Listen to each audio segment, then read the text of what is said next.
घर में किशमिश बनाने का आसान, कम खर्च और मुनाफा बख्श तरीका। किशमिश अंगूर को महफूज करने और उसकी मौशी कदर बढ़ाने का एक कदीम और मौसर तरीका है। चंद सादा मराहल और बुनियादी एहतियाती तदाबीर इख्तियार करके आप घर पर आला मेयार की किशमिश तैयार कर सकते हैं और नजरकरम सेल भी कर सकते हैं। आप कारोबार शुरू करना चाहते हैं तो घर पर किशमिश तैयार करें और सेल करें, जो घरेलू इस्तेमाल के साथ फ़रोख्त के लिए भी मौजू होती है।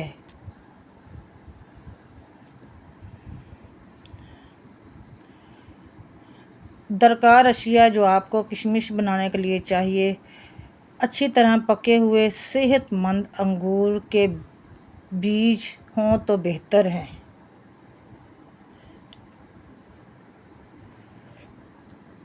सेहतमंद अंगूर के बीज हों तो बेहतर है। पानी,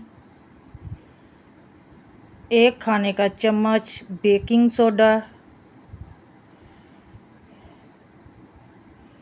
1 खाने का चम्मच खुर्दनी तेल इख्तियारी,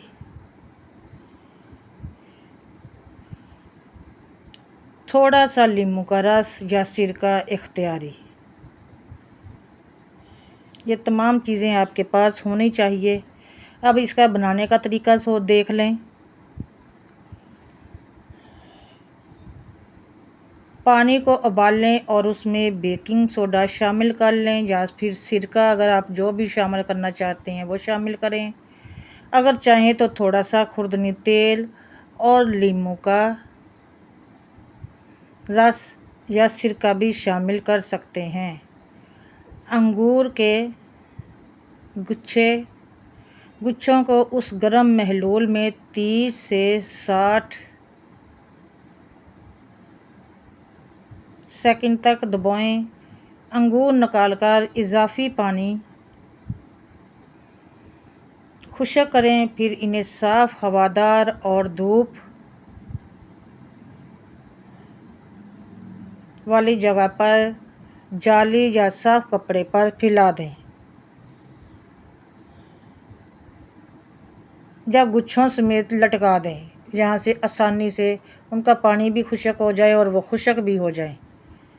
जैसे कपड़े नहीं हम लोग लटकाते, उसी तार पर आप लोग गुच्छों को लटका भी सकते हैं। मौसम, धूप और नमी के मुताबिक 5 से 14 दिन में अंगूर मुकम्मल तौर पर खुश्क होकर किशमिश बन जाती हैं। तो आप लोग ऐसे करके तैयार करके उनको, कोई घर में कोई कारोबार शुरू करना चाहता है तो किशमिश बना के वो सेल कर इसका कारोबार शुरू कर सकते हैं, सेल भी कर सकते हैं। मुकम्मल खुश्क होने के बाद किशमिश को नमी, गर्मी और बराह रास्त धूप से महफूज, खुश्क और हवा बंद बर्तन या पैकिंग में महफूज करें। नाज़रीन करम, अगर आपको ये मालूमाती वीडियो पसंद आई है तो चैनल को सब्सक्राइब करें, वीडियो को लाइक करें और कमेंट में अपनी राय दें। अल्लाह हाफिज़।